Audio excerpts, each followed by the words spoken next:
Good evening and welcome to Flashpoint. My name is Mark Green. Kevin MacDonald is professor of psychology at Cal State University in Long Beach. His book, The Culture of Critique, is the third and most recent volume in a series on Judaism as a group evolutionary strategy. In this book, Professor MacDonald describes how Jewish intellectuals have initiated and advanced important political and intellectual movements throughout the 20th century and beyond. More significantly, however, Professor MacDonald claims that many of these same movements and the very science in which they were launched were covertly designed to advance specifically Jewish interests, often at the expense of larger non-Jewish populations. Professor MacDonald? Glad to be here. Nice to see you. Yeah. Well, first, a scientific question. What is meant by group evolutionary strategy? Well, a group evolutionary strategy is basically a way for a group to get out in the world. And so when you study a group evolutionary strategy, you basically try to see how the group organizes itself, how it prevents group members from cheating, doing things that interfere with group interests. Mm-hmm. And how, for example, it prevents intermarriage, so that it keeps the gene pool pure, as it were. Mm-hmm. So those are the main things.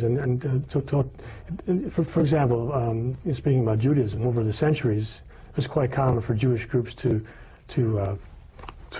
regulate the business practices within the group and between Jews and non-Jews. Mm-hmm. So that would be a very important area for maintaining their economic niche. Mm-hmm. And there was a concept of evolutionary strategy. That's part of evolutionary psychology, which is the larger scientific focus. But it's a widely accepted concept within the... I think evolutionary psychology is getting more and more acceptable within mainstream psychology now. Mm-hmm.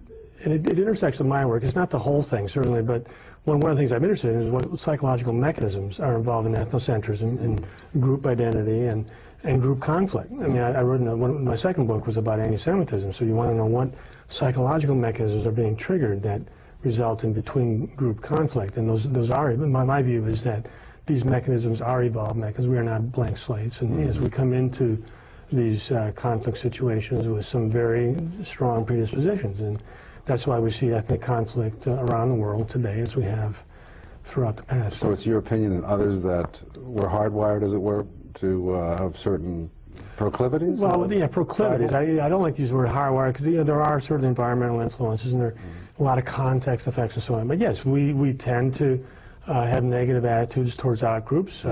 We tend to have more rapport and a sense of common identity and comfort level, I think, with people of our own kind. Mm-hmm. And that's universal, you think? Yes, I do believe it, yeah. But I think some peoples are more ethnocentric than others. And is that what you call genetic similarity theory? Is that your theory, or is that why? That's Phil Rushton's theory, and he's an evolutionary psychologist, and his idea is that we are attracted to people who are like ourselves, mm-hmm. Who have similar psychological traits, but also physical features and other attributes mm-hmm. that make us similar, and we have more rapport with them, we're more altruistic towards them, and so on. And I think that's a big part of it. Mm-hmm. I think that if people, especially when you have a group like the Jews, they've been together for so long, and they have a common, biological, their gene pool has been sort of segregated from the surrounding society. They have a very strong psychological rapport with each other. Mm-hmm. And you see that over, you're talking about these Jewish intellectual movements. So one of the basic features about those movements is simply the psychological rapport of the people at the center of those movements. In other words, the sense of comradeship, camaraderie, the sense of, I'll scratch your back, you scratch my back, sort of mutual promotion and that sort of thing. Well, I want to quote you, this is from The Culture of Critique. You say, quote, Jewish intellectuals have developed intellectual movements that have subjected the institutions of Gentile society, that's non-Jews of course, to, quote, radical forms of criticism. Now, what do you mean by that? Well, I think that one of the common denominators, at least of the movements that I discussed in The Culture of Critique, has been a sort of view that the surrounding culture, that the non-Jewish society was in need of radical change, that it was fundamentally evil, as it were. I think it derives from the fact that Jews feel that they've been victimized over the centuries, and it's like a huge chip on their shoulder, as it were. In other words, when someone who strongly identifies as a Jew, when they look back at history, they think of it as a series of persecutions. You know, when they think of the Middle Ages, they don't think of cathedrals and saints and pilgrimages. They think of, you know, crusaders killing Jews. They think of persecutions. They think of the Inquisition. You know, when they think of the Tsar, they don't think of, you know, palaces or whatever the good things that the Tsar did. They think of the anti-Jewish laws of the late 19th century, that sort of thing. And so there's always this sense that they've been victims for the last 2,000 years in Christian society. And so, you know, when they came to America, there was some anti-Jewish attitudes, and I think those attitudes were, you know, fairly subtle by historical standards. We didn't have any pogroms, we didn't killing Jews, but at the same time, if Jews wanted to join a country club, they wanted to go to a hotel, maybe there was sort of, you know, sort of subtle anti-Jewish attitudes, especially among sort of, well, I think it was pretty common until after World War II, actually.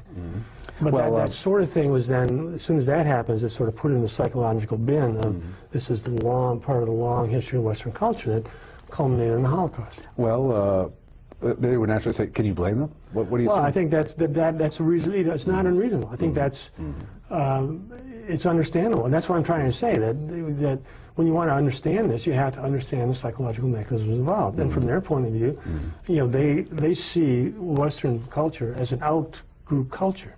It is the culture of the other, you know, and it's they have a very positive attitude in general towards Judaism. And one of the things I tried to do in the culture critique, in every chapter where I claimed that there was a Jewish intellectual movement, I think the first thing I had to establish was that the people at the center of it were strongly identified Jews. Well, I want to ask you, they took Jews very seriously.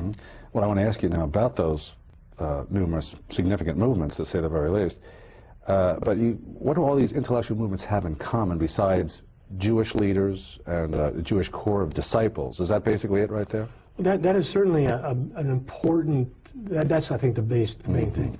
That you have the people at the center of the movement are strong identified Jews who have a sense of pursuing specific Jewish group interests. You know, for example, psychoanalysis, deeply concerned with anti-Semitism, wanting to eradicate anti-Semitism. Look at the Frankfurt School. And psychoanalysis, attempting to erect these psychological theories that any kind of prejudice against an outgroup, like Jews, was a pathology, a psychiatric disorder. But you're leaving one other thing out too, and that is the role of deception. Well, certainly there was some of that. In general, these movements were not advertised as Jewish movements. I mean, they were advertised in sort of universal terms. If you think of leftist political ideology, or even psychoanalysis, there's nothing in psychoanalytic theory that talks about Jews. I mean, so it's all you're talking about neuroses and this and that. But when it came to understanding, you know, ethnic hostility, it was viewed as a pathology. But there was no attempt to really understand Jewish ethnocentrism either. You know, in other words, psychoanalysis never came up with a theory of Jewish ethnocentrism. The Jews were sort of outside the process.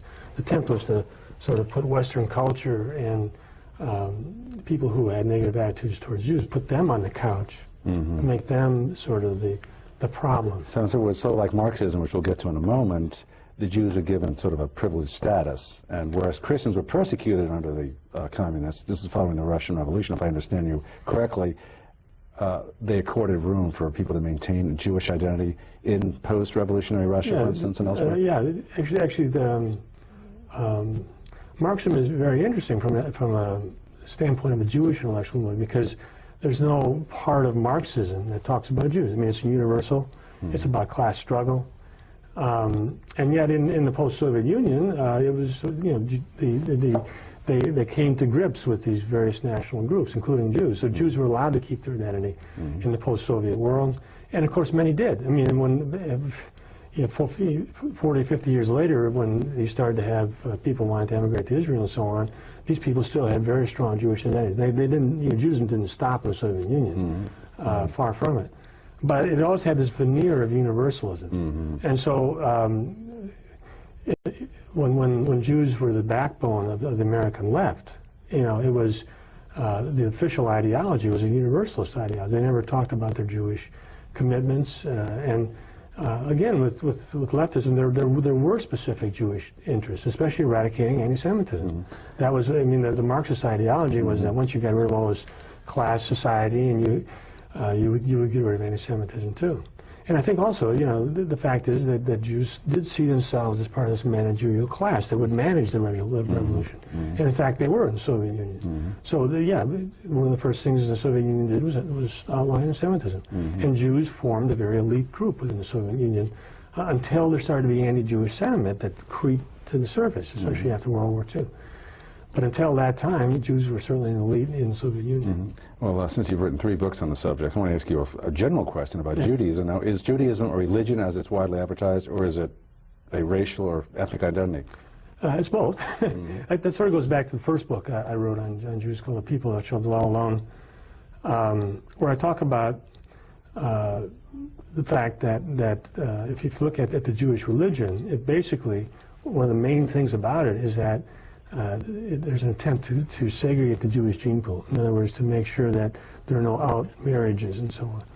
And in fact, that was pursued. And so that when we do population genetic studies in the 20th century, and there have been an awful lot of them now, there's no question that Jews are a unique gene pool. But it's very similar to Arabs still, or are they quite distinct even from Arabs? They are distinguishable from Arabs, but if you look at what they're most similar to, they're most similar to the Palestinians, ironically. You know, so when you talk about the conflict in the Middle East, you're not talking about a conflict between two very, you know, different peoples genetically, but they have different group identities. Well, we're on the subject. I want to briefly make a distinction between what are Sephardic Jews versus Ashkenazi Jews. And I mean, others have suggested that a large part of Ashkenazi Jews are actually people not from the Middle East at all, but people that converted at another time in history. Would you address some of those? Yeah, there are several different historical groups of Jews. The Sephardic Jews, the Jews of Spain, the Ashkenazi Jews are the Jews of Europe, basically Eastern Europe, and then you have Oriental Jews that basically stayed in the Middle East, like Iraq and Babylon and areas like that. The recent data suggests that most of these groups started out with Jewish men, you know, emigrating to like Spain, and then and intermarrying with local women, and then shutting down the intermarriage. So there was a brief period of intermarriage. Now those data are fairly recent. I'm not sure I believe them entirely. That was less true in Eastern Europe, where there seems to have been more of an input of Jewish women that were brought along from the Middle Eastern gene pool. But in all those cases, once they were established, they stopped the intermarriage. So there's a bottleneck there, and they stayed within the group. What about the black Jew experience? There are black Jews in Israel, right? Well, there are some now. These are Jews that come from Africa. They are the result of Jewish traders, Jewish men, as I was saying, going down, intermarrying with some of the local women. There's also this Lemda tribe in the southern part of Africa. And they are, you know, there's no question that if you look at the Y chromosome, it's the same as on the Cohen. It's the Jewish Y chromosome. It goes right straight back to Moses, you know, and Aaron, the high priest. And these they're black because, you know, they intermix with Africans. These are not important groups of Jews, but now that when they have been brought over to Israel, you know, they have been accorded status as Jews. And what is their socioeconomic status in Israel? Well, it's not high, and my understanding is there's quite a bit of social friction there. Within Israel, there's a lot of, you know, subgroup cleavage. You know, in other words, they don't all just get along because we're Israelis, as you know. It's a very fractionated political. Well, obviously, we know there's a huge gulf between Arab Israelis and Jewish Israelis. Yeah, that's the biggest gulf. But among the Jews themselves, there's a huge ethnic pecking order. There are ethnic pecking orders, yeah. And one of the big stories, you know, you had the Ashkenazi Jews who established Israel and were the dominant figures, at least through the 1960s. Right. But then you started to have the rise of the more Oriental Jews, and they are actually the majority now. They have a higher birth rate, and these Jews are more ethnocentric, they're more aggressive, and I think that's where they're, you know, that's the demographic base of the you know, Sharon's party. Well, I want to get back to some of your intellectual movements, which is the essence of your book. We're going to start with the most famous one, perhaps, which would be Marxism, communism, as it were. What makes it Jewish? Because Marx and his core followers were Jewish, they led the revolution? Well, I've tried to say that it's not enough just to find out somebody's Jewish. You know? Right, I mean, right. if you talk about Einstein, Einstein led this revolution in atomic physics and so on. That doesn't make it a Jewish movement. Mm-hmm. Because not only do the people who are at the top of it have to be Jewish, they have to, they have to be pursuing Jewish interests in some sense. Mm-hmm. Now, there are times when there's some self-deception where you can tell, well, this person doesn't say he's pursuing Jewish interests, but we can see it. I mean, and that did happen, with Jews on the left. But in general, if you look at the Jewish left, there was a sort of waxing and waning of Jewish support for the left, depending on how it was perceived as satisfying specific Jewish interests. For example, anti-Semitism. For example, when the Soviet Union made this non-aggression pact with Nazi Germany, there were a huge number of Jews that defected from the far left. Mm-hmm. Because, what are these guys doing making alliance with Hitler? Mm-hmm. In other words, they still had a very strong Jewish identity. Mm-hmm. And same with attitudes towards Israel. When the far left, when the Black Panthers and other people started to take pro-Palestinian points of view in the 1960s, Jews basically oftentimes abandoned the far left. Mm-hmm. And that's when what happened with the rise of the Podhoretz and then these various neocons that we see now are so important. Basically, it was because the left was not protecting Israel. There was a huge element of the left was pacifist, they were pro-Palestinian, and so on. Well, that's not acceptable if you. And that's why they've morphed. That's why so many Jewish intellectuals have morphed over to the Republican Party. Absolutely, that is the historical source of the neocon movement. Neoconservative. It's concerned that this sort of leftist foreign policy and the Carter, this sort of new politics that affected the Carter administration, McGovern, all that they were not sufficiently strong in the Soviet Union, which by that time had become anti-Jewish. Mm-hmm. They were not strong enough pro-Israel. Mm-hmm.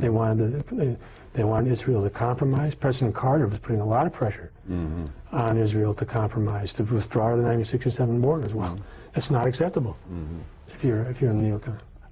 Now, how critical was the Jewish role, though, in the rise of communism, again, during the, preceding the Russian Revolution and after, right. even into this country in the 40s and 50s? I think that's one of the most difficult questions that there is of Jewish historiography. And I'm not entirely happy with what I've written on it, but I haven't seen anything else that I really like either. I think that it's extremely controversial, partly because it's one of those super sensitive topics, like the Holocaust, that comes up, and it's very hard to see what's going on, really.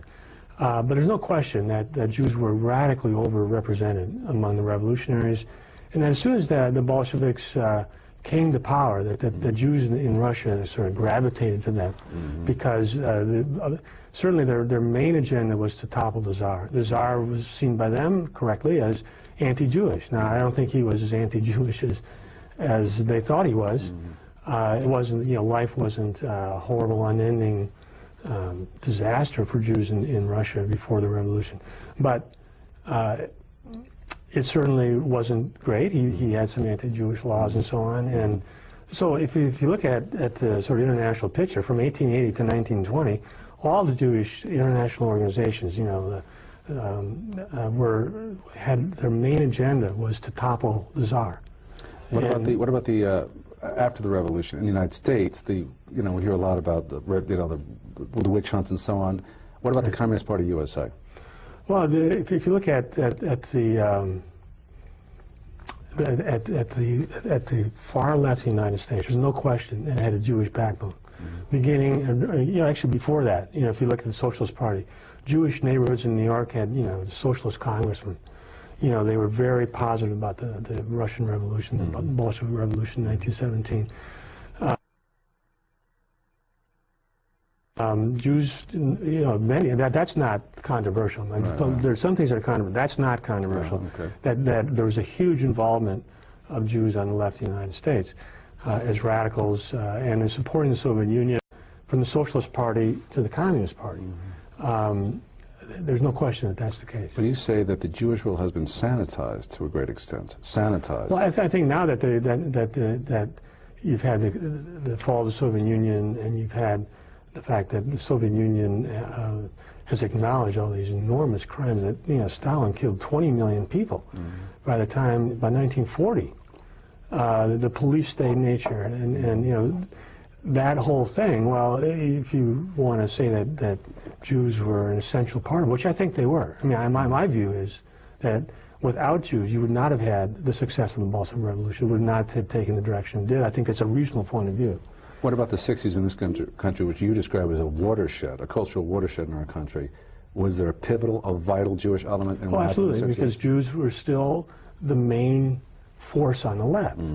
And if you look at the Jews, at the people who were into top positions of the campus movements, I was at the University of Wisconsin, there's no question. They were the children of the 1930s radicals. And there was, you know, the so-called red diaper babies. And, you know, in collusion, again, besides the fact that if you look at these Jewish intellectual movements, you do see Jewish identity and Jewish interest. But the other thing is that these movements have always had access to the very top levels of the media, the very top levels of the academic world. So when the 60s radicals were you know, saying and doing what they were doing, there was also a huge amount being written by radicals in the very best periodicals. You know, there were very respectable, academically respectable. Look at, by that time, if you look at the very top universities, Harvard, Berkeley, all these Ivy League universities, University of Wisconsin, you had major Jewish involvement in the social sciences. And so that sort of greased the whole thing and made it much more legitimate. We're going to move there in a moment. I just want to ask you some final questions about the civil rights struggle in particular here. For instance, the Southern Poverty Law Center is very conspicuous today as far as combating racism. Is there a Jewish angle to the work that they do? Well, there is. I don't know exactly, you know, what the involvement is, but it receives a lot of its funding from Jewish sources. Many of the people that work there are Jews. It's almost like a semi-official Jewish organization. It's not like the ADL, which is, you know, overtly Jewish, but it is very much concerned to, you know, combat anti-Semitism. So it's one of the main. So was there anti-racism efforts focused on basically white racism, I presume? Oh, absolutely. There's no Jewish racism or black racism. I've seen some people who've tried to change their focus because whites are increasingly the victims of ethnic violence in this country, and I think they will be increasing in the future as we see these demographic changes. And whites are going to be victimized at least as much as anybody else, and maybe more. But there's no interest in that kind of thing. What about the NAACP? I know obviously that's a pro-black movement. And yeah, it's a what's the story behind the founding of the NAACP? Yes, early in the century, around 1915 or so, you did have the NAACP was established by wealthy Jews. And if you look at the, you know, actually quite a bit of its activity involved legal, you know, challenges to various things, but almost all the lawyers until the 1930s there were no black lawyers involved in it at all. In the NAACP? And so all of that work for the first 20 years or so was done by Jewish lawyers. And you started to have some blacks, and finally around 1940s, I recall, I'm not sure that you had a black head of it, but you still had very major Jewish involvement in the civil rights movement. You know, most of the civil rights laws were actually written in Jewish civil rights organizations and pushed through Congress and funded and so on. Blacks were not well organized and well funded. Sure. They were poorly educated. Jews were just the opposite. And, so, and Jewish liberals will tell you today they're very proud of their work. They're very proud of it. They did it for one reason. That was to increase the advancement and give more opportunities to African Americans. What do you say to that? Well, but also I think their official ideology was that if blacks, if you end discrimination against blacks, you're also going to end discrimination against Jews. That was part of the official. So that was part of, that was the covert agendas. Well, it wasn't even. I think that's been acknowledged by many times. But I think the other thing about it was that they saw these movements as a sort of a, you know, as if no one would lose. You know, and I think the other aspect of these movements is that they have tended to lessen the power of white majority in this country. And you think that was definitely especially in conjunction with immigration. But certainly the civil rights movement A lot of that, I think, very few people could disagree with. But at the same time, when that was combined with immigration changes, I think you're seeing a gradual lessening of the power of European-derived peoples in the United States. And I think that is another one of the agendas. If you look at when it comes to immigration, there's no question, because the Jewish activists have expressed themselves on this. They're not, again, they haven't been shy to make that point. Right, we're going to get to that in a moment, too. Yeah. But I do want to ask you, now here's another thing that we both agree that there's been a jump from a lot of the Jewish community from the Democratic Party to the Republican Party, because you think it serves the state of Israel as being very well served by the Republicans. But here's a quote that I took out of your book, and the neocons are in charge of that process within the conservative ranks. You say that self-deception and rationalization are central elements of Judaism as a group evolutionary strategy. Well, yeah, it comes up at times, and other times it's not. I mean, I don't say that Jews are always self-deceived or always rationalizing, but I have a chapter in my book, Separation and Its Contents, the one on anti-Semitism, just going over historically, looking at all the apologia, all the rationalizations. I mean, because Jews, you know, as a minority group, they've had to deal with Christian ideology. You know, certainly within Christian theology, Jews had a certain subservient role to play. Well, you have to get around that. You have to have rationalize your particular theology. So it's been a part of Jewish thinking forever. If you look at over history, look in the Talmud, you look in Jewish writings, they've been concerned to justify themselves, to sort of make sense of their position in the world. And a lot of times, from today's standpoint, it's pretty easy to see it's rationalization. It doesn't make any sense, but it serves its purpose to rally the troops. But you still see it today. You still see some of that. I don't know that that's centrally involved in neoconservatism. I think that neoconservatives have been fairly upfront about the fact that Israel is a very high but let's say they're going to war banging the drum, stop terrorism. So yeah, well, yeah, we see that. That is for public consumption. I think that there is a lot. I mean, and there's a sort of official. Quite a few people, including myself, think that the philosopher Leo Strauss, that was one of his, his principles, that it was okay to tell lies for a good cause, and so we see propaganda and so on. But I think that the main Jews behind these things have not been self-deceived. I think they've known what this is about. I see. It's possible. Who knows? It's hard to decide between deception and self-deception sometimes. But whatever it is, Paul Wolfowitz, for example, he may talk about terrorism and this and that, but it's easy to find a paper trail of his deep commitment, socially, personally, intellectually, his close relationships with Israeli generals and political figures and all that. If he says he's not interested in Israel, then he's really, that's his fault. But how do you explain the complicity of America's, non-Jewish political establishment, leadership, whatever, from the president down, with their going along with this campaign of at least partial deception? It's an amazing thing that's going on here. Certainly when you had 9/11, it opened the door. It allowed people to do things that they didn't before. And people said that, like Paul Wolfowitz said, without that, they wouldn't have been able to do this. But you've had, and I think you have to look at some certain non-Jews, in this case, Dick Cheney. I mean, he's critically important to the success of the neocon thing. Without him, I don't think it would happen. And he was involved in staffing the Pentagon, say. So the reason you got not only Rumsfeld, who also is not Jewish, but you got Wolfowitz, Pearl, Feith, all these other guys. Well, Pearl's not, but the point is that these were the guys who staffed the lower levels and produced this war mentality.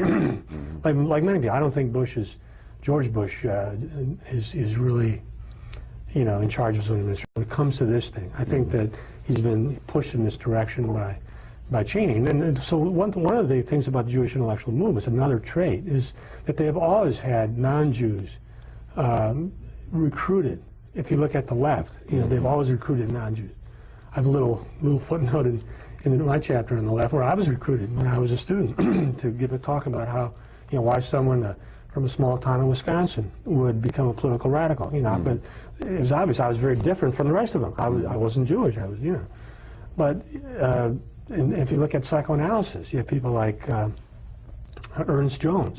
If you look at Boasnian, he was the Gentile face on psychoanalysis. Yeah, he was a Gentile face. And Dick Cheney sort of. What about Gus Hall? Did Gus Hall fill that niche in the communist movement here in the United States? There were a whole lot of leftists like that. They were constantly being brought in to have very visible positions in leftist movements. So the Jewish nature of the yeah, but if you're a Jew and you want to appeal to non-Jews, what do? You don't have a lot of Jewish people. You have sympathetic non-Jews, and that was true in the Soviet Union. That non-Jews who liked Jews got along with Jews for one reason or another, made alliances, were brought in these movements. I mean, there are a lot of reasons why non-Jews are going to do these things. Ranging from deeply held personal beliefs to it's certainly good for their career. I mean, you think about someone. If you get into this neoconservative group, you're going to have major outlets in the media. Your books are going to be published. You're going to be reviewed in the New York Times. Everything's going to be wonderful. But I'm not saying that Cheney's like that, but he has a long association with his neocon think tanks going back 20 years. This is not something that just happened. And if people have been paying attention in the year 2000 of this election, which I wasn't, but if people had been paying attention, they would have noticed this. That Paul Wolfowitz was in line to be the second in command at the Pentagon. That's huge, because if you knew Wolfowitz, you'd know what was going to happen. Now, a question: we've obviously covered radical left politics, Marxism, and related subjects. Anthropology. Franz Boas. He's not a household name, but he's a pivotal figure in modern anthropology. Tell us who Franz Boas was and what were his discoveries. Franz Boas was, well, I don't think he had any discoveries. Right, okay. That's the problem. Most of these theories, they're not, they're built. Theories, let us say. He was a Jewish guy from Germany. He was brought up in a sort of radical family. He's politically radical. What years? Socialist. He was probably born around 1850. Whatever. So it was around the turn of the century. Around there. So he came to this country, became established eventually at Columbia University. And what he did was he gathered around him at Columbia all these students, churned out PhDs, and they put them in the top anthropology departments around the country. So by the 1920s, he and his students absolutely dominated the American Anthropology Association. And what were they? What they had a theory. Race does not exist. That you can't talk about different cultural levels, and that was the main message. It was essentially an attempt to say that there are no differences between Europeans and their wonderful civilization versus someone in the outback, Samoans or whatever. In Samoans or whatever. That they're the same. Everybody's the same. But these cultures, and if there are differences, it's totally a matter of culture. Culture produces, and so Margaret Mead went down to Samoa, and she said that they live in a paradise down there, and they're much more rational when it comes to sexual mores. They don't have any rape. Everybody's happy. It turns out, anthropologists went back there and said that they didn't find the same society. That there was rape, and that there's a lot of oppression of women and so on.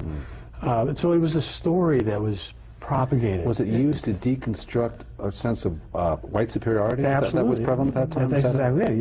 When Margaret Mead, when Boas, a student, Margaret Mead came back, she had a story that would do exactly that. Say that the Western sexual mores were essentially messed up. That you should learn from these more primitive people, that they know how to run these things, and in some ways their cultures are superior to yours. And did it, like Marxist ideology, make an exception for Jews within the anthropological context here, or was it just ignored? I don't know that they ever talked about Judaism much. I suppose they would have just talked about cultural relativism, that it's just another culture. Right, I see. There are no genetic differences and so on. But one other thing about them is that they were on the political left too, and that's the thing about those movements I discussed in cultural critique. And I didn't talk about the neocons and cultural critique, but the ones I did were on the left. I mean, all of them, including Boas. I mean, he was a socialist. He was very sympathetic. He was involved in these sort of communist sympathizers in the 1930s. I mean, during the 1930s, the American culture was very strongly influenced by the Communist Party. And you had people like Boas who were fronting these groups and giving them respectability. So they were on the far left. And that then fed in the Civil Rights Movement after the war. The American Anthropological Association made statements, you know, saying that no such thing as race, you know, and that sort of thing. And have Boas's ideas, were they used to change immigration policy? Absolutely. He was quoted, you know, during in 1965 when the gates finally fell, and actually quite a long time before that by the people who opposed the immigration law of 1924. They would often quote Boas saying, you know, there's no such thing as race. We have no reason to keep anyone out. You know, if the Africans will make just as good American citizens as anybody else, and that it's racism to favor the peoples of Northwestern Europe, which the previous laws did. In a way, they didn't really favor it. What they did was establish an ethnic status quo. They say the people who voted for the law of 1924 basically said, we like the country the way it is. We like the people in the proportions that they are. We're not going to try to get rid of blacks. We're not going to try to get rid of Jews. We're just going to leave it the way it is. But Boas and others worked against that. They wanted to they wanted to get more. They wanted to have more third world immigration. Again, my view has been that one of the constants of 20th century Jewish immigration, of Jewish intellectual movements, has been to lessen the power of Europeans in America. And why is that? And because they felt that that power represented a threat to them, and especially in the long run. They wanted to have the United States become less Christian, less European. White European. Yeah, why is that? Because, and then you can easily find Jewish activists who say that when they talk about immigration. But the idea is that if you have a homogeneous European society, you can easily evolve towards Nazism. In other words, but if you have a society where each ethnic group has a sort of, you know, only a very, very limited power, then that could never happen. You can never have a coalition of white people. They wanted a multicultural society, which also rationalized Judaism. And in fact, you said that multiculturalist ideology was in fact invented by Jewish intellectuals? Yeah, in particular, was it Horace Kallen? What? He's a philosopher. Who's that person? Horace Kallen, K-A-L-L-E-N. He's very famous. He was a Zionist. He was very strongly identified Jew himself, and he didn't like this melting pot idea, which actually was advanced by an earlier generation of Jewish intellectuals. But Kallen, you know, liked the idea that the United States would be composed of these groups, you know, of ethnic groups that would sort of stay separate, like Jews have always had. So it makes the United States safer for people to be Jews if there's not a large dominant white majority. Absolutely, because, you know, again, when Jews came to this country, they saw American culture in negative terms, and it looked too much like Nazi Germany. Maybe it was too white. They actually did a survey or something back in the 60s. They talked to Jews. You know, they asked them, would it be possible that it could happen here? And you didn't have to say what it was. It is the Holocaust. You know, in other words, something horrible to happen to Jews. So that's sort of always hanging over them. How do we change this country to make it Holocaust-proof? Well, this also brings to mind another thing which I read in your book, and that was a lot of Jews, not all by any means, preach universalism but practice particularism. Is that what you mean? That's been the case, especially with Jews on the left. Yeah, I mean, that's been a common, and as I say, all those movements that I dealt with in cultural critique, they've had this sort of universal veneer. I mean, if you look at psychoanalysis, I mean, it talked about, you know, repressions and so on, and this and that. There's never anything about ethnic particularity. And certainly that was the view of Marxism. It was a sort of universal class movement, nothing to do with ethnic. But if I may say so, you also say that anti-Semitism has always been a defensive strategy, anti-Semitism? Well, I wouldn't say always, but I would say that the major anti-Jewish movements throughout history have been, you know, had been the result of real conflicts of interest. And so you're describing, unfortunately, warfare that breaks out between Gentiles and Jews periodically, and it's called anti-Semitism, but obviously it's a two-way street. Is that what you're If you look at the Inquisition, for example, I wrote a book called Separations and Contents, and it deals with various anti-Semitic anti-Jewish movements, and all of them were deeply involved with Jewish domination of one kind or another. The fact is that Jews are an extremely talented group. They're more intelligent than Europeans. They're the highest measured IQ in the world. These are the Ashkenazi Jews. I'm talking specifically about Ashkenazi Jews. But the Sephardic Jews, what happened in Spain is really remarkable. I mean, in the 15th century, there were these Jews were forced to convert to Christianity, and then they decided that, well, that's just, so they remained overtly Christian, but they rose right to the top of Spanish society and started dominating. I mean, all of the wealth, the elite, the political influence on the king, and so on, everything. And so it produced this backlash among the old, and that was the Inquisition, basically, in a nutshell, of course. But the point is that this was a very talented group, and they had left a very large imprint in the trading channels around the world. When they were expelled from Spain, they went up to Amsterdam and really made Holland into a world power for a while. So this is a very talented group, that extremely talented intellectual elite did not survive really into the 20th century. But the Ashkenazi Jews did, and they had a huge population explosion in Eastern Europe.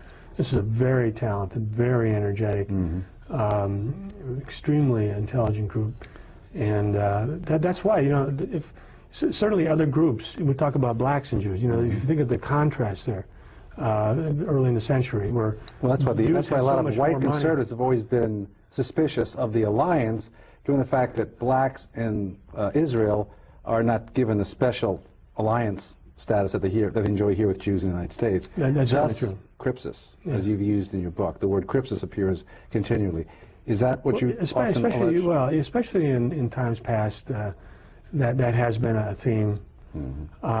Jewish crypsis, it was very important in the Spanish Inquisition period, because these people were overtly Christians, and they said they were Christians, but they kept hanging out with each other, they kept marrying each other, kept were they advancing specific Jewish interests to attain greater political power? They remained a group, but a sort of submerged group that were not overtly Jewish. You see, they didn't, and in fact, they expelled the Jews in 1492 because they didn't want these so-called new Christians to associate with the old Christians.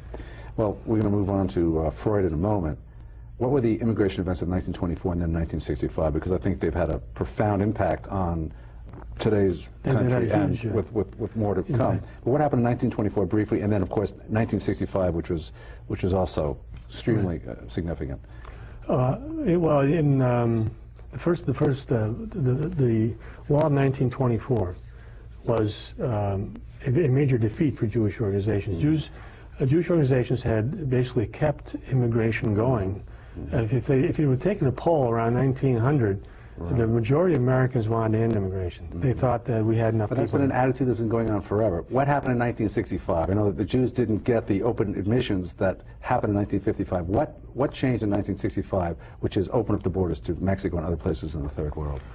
Well, you had the immigration law of 1965, and again, Jewish groups were the main organizers of the people on that side. I mean, they were the ones funding. And what do they do? They changed it so we no longer give preference to people of European extraction. Right, so that you got rid of all these national origin things, and they started to have quotas for all parts of the world. And as soon as the law was passed, you started to have the activists were trying to get more and more actual numbers. In other words, to bump up the numbers, because the immigration law of 1965 was advertised as not changing the ethnic balance of the country. Yeah, I mean, Teddy Kennedy famously said this won't change it. Yeah, but did they know? Did they design? I think so, because it's a matter. Well, it's deception or something. I mean, I think that the fact is the activists, as soon as the law was passed, tried to bump the numbers up. Well, in other words, why are both political parties today paralyzed as far as grappling with an issue that's popular with the American people, namely stopping illegal immigration? It's one of the most amazing things. Yeah. Is there a Jewish angle to that? Well, I think the Jewish angle is more difficult to trace at this point. I mean, it is the case that all the major national Jewish organizations are members of the Immigration Forum, which is the major pro-immigration lobby.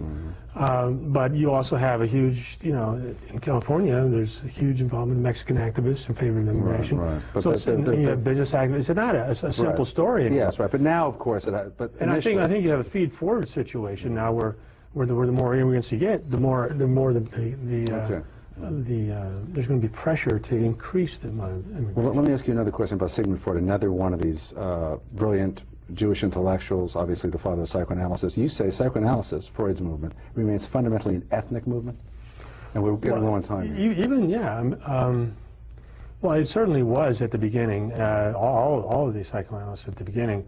And it remained that way, the core. Again, there were a few non-Jews brought in, like Ernest Jones. But I'm not making this up. This is a lot of people will tell you this. Psychoanalysis is definitely in a downward spiral. I mean, the fact is, 100 years after the so-called Oedipal complex, we have never found it. Nobody's ever found any evidence for it. So it's a failed science, but of course his reputation remains... yeah, he was almost like the man of the century by Time magazine. And if you talk to the average person in the street, and they say, who's the most important psychologist ever? Freud would be the number one. And Freud is still regarded as a great scientific figure. How did he advance specifically Jewish interests?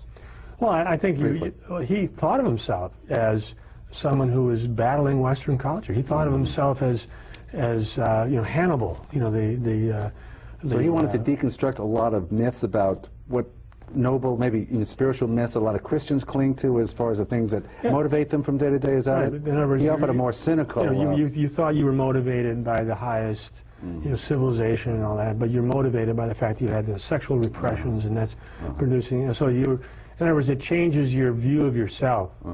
And as I say, he himself thought of himself as combating Western culture, as someone who's battling this general Hannibal, who's from Carthage against Rome. Rome is the West. Carthage is the East. It's let me move on, because we have a couple more intellectual movements to cover. Sociology, a new science in the last 100 years, but the Frankfurt School of Social Research. Tell me a little bit about that. The Frankfurt School of Social Research began in the 1920s in Germany. It was funded by a Jewish millionaire named Weil, I believe, and they established this institute, the Frankfurt, at the University of Frankfurt. That's why it was called that.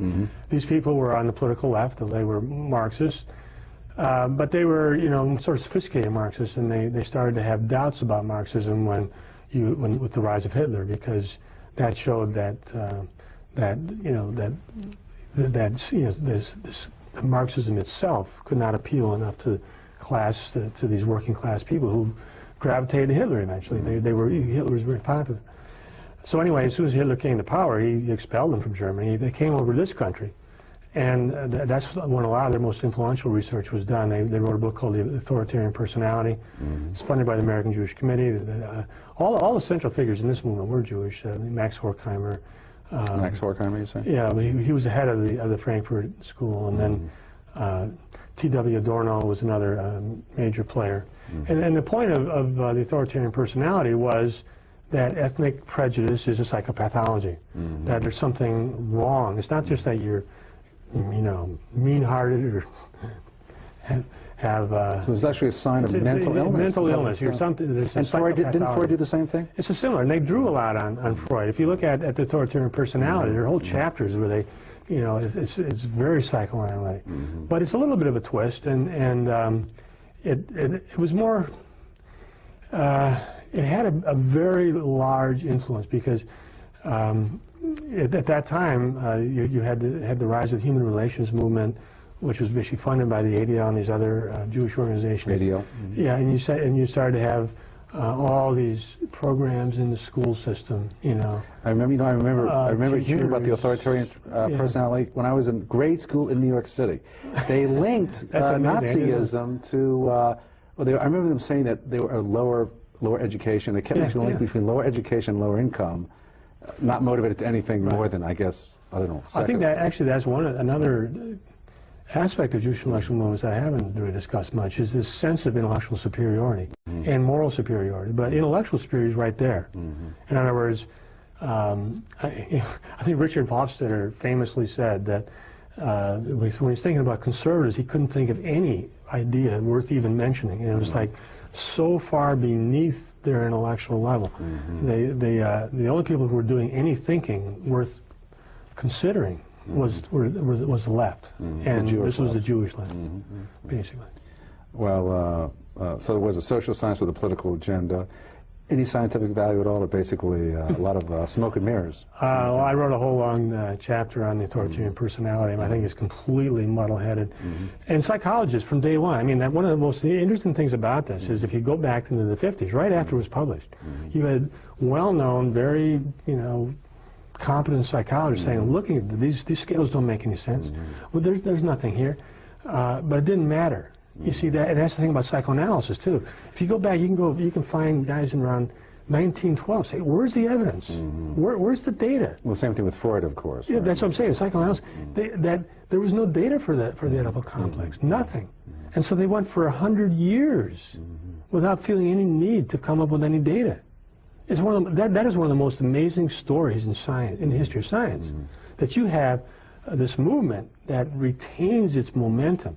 This huge influence in the media. Think of all the movies that were made in the 30s, 40s, 50s, 60s that were psychoanalytic in inspiration. Well, it fits a pattern that you describe in your book, and that is a lot of these Jewish movies, they have one person who's charismatic, and he's authoritarian, and all the disciples treat him like a god. Am I right? Am I paraphrasing? That's exactly right. And that's happened with Freud, Marx, maybe not Marx, but a lot of the subsequent Marx probably too. But yeah, Boas had this coterie of people who just worshipped him. I mean, from their point of view, he was the most important intellectual ever, period. I mean, Aristotle take a back seat. How did Judaism in general and Zionism and all the other things escape this sort of scrutiny as far as it being also ethnocentric, which they were at one point decrying among Gentiles, but apparently looking the other way when it came to Jews? How do they manage that intellectual feat?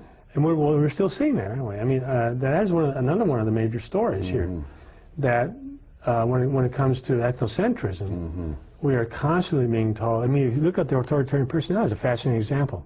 They're talking. They interview someone, and he says, "I don't like Jews," or something like that. But they never talk about Jewish ethnocentrism. I mean, there's a whole... They don't talk about Jewish ethnocentrism? They get a 900-page book, and there's not one mention of Jewish ethnocentrism. Only Gentiles. Jewish ethnocentrism, is the only thing that really kept them together for 3,000 years or whatever. When if you look at the vanguard, the settler movement in Israel, a lot of overtly very racialist stuff. We are superior. Non-Jews are like animals compared to us. What is this, the Talmud or something, or later?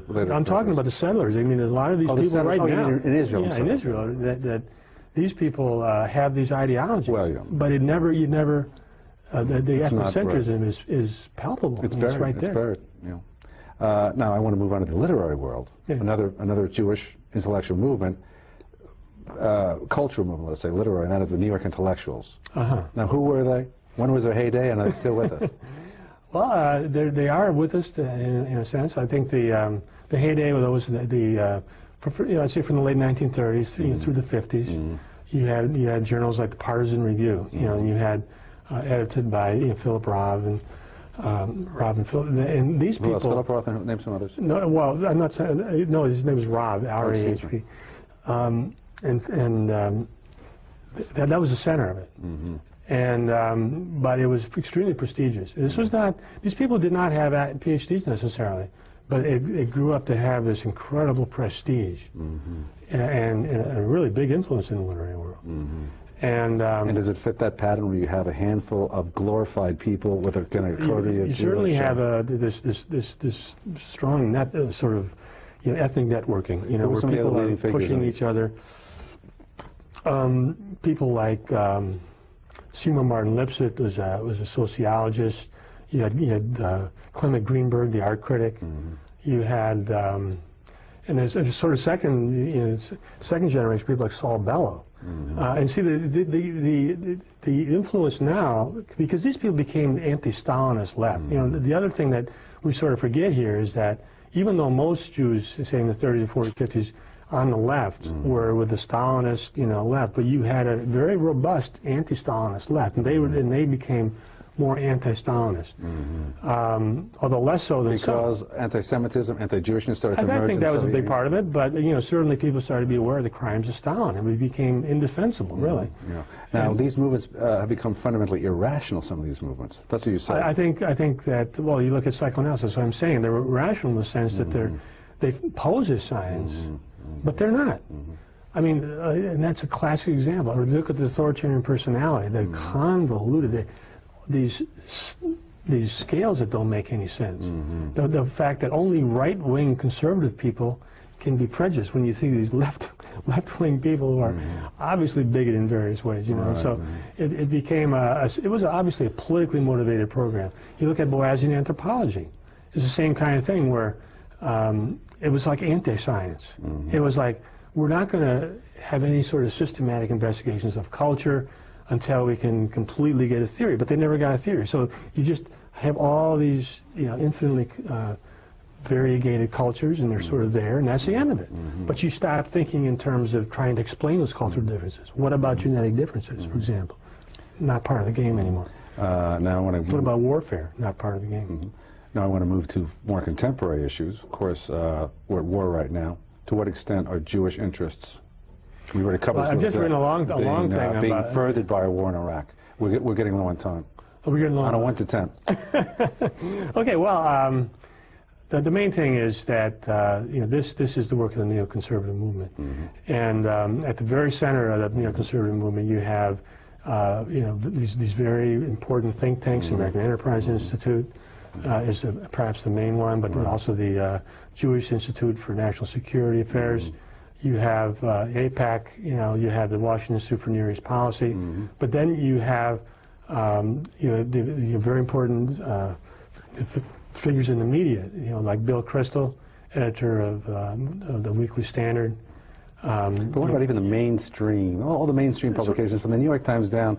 Don't they kind of sanitize? They certainly do. They certainly do. And make acceptable the idea of Zionism, which is basically very much like what we once decried in South Africa. They kind of make it acceptable. I mean, is it that pervasive? There's a consensus, but let's talk about neoconservatism. I think that the main influence of neoconservatism is within the Bush administration. Right. You know, you have this support group of media, think tanks, and all that, but the main people are people like Paul Wolfowitz, Douglas Feith, Abrams, Elliot Abrams, Shulsky, and so on. In other words, these are the people who are pushing the policy today. But let's face it, if it goes to the other side, we're going to see war coming from the Democrats. That's my last word. Okay. Kevin I wouldn't doubt MacDonald, that. We're out of time. It's been splendid having you with us, and I want to thank you for joining us, and we'll see you next time on Flashpoint. I like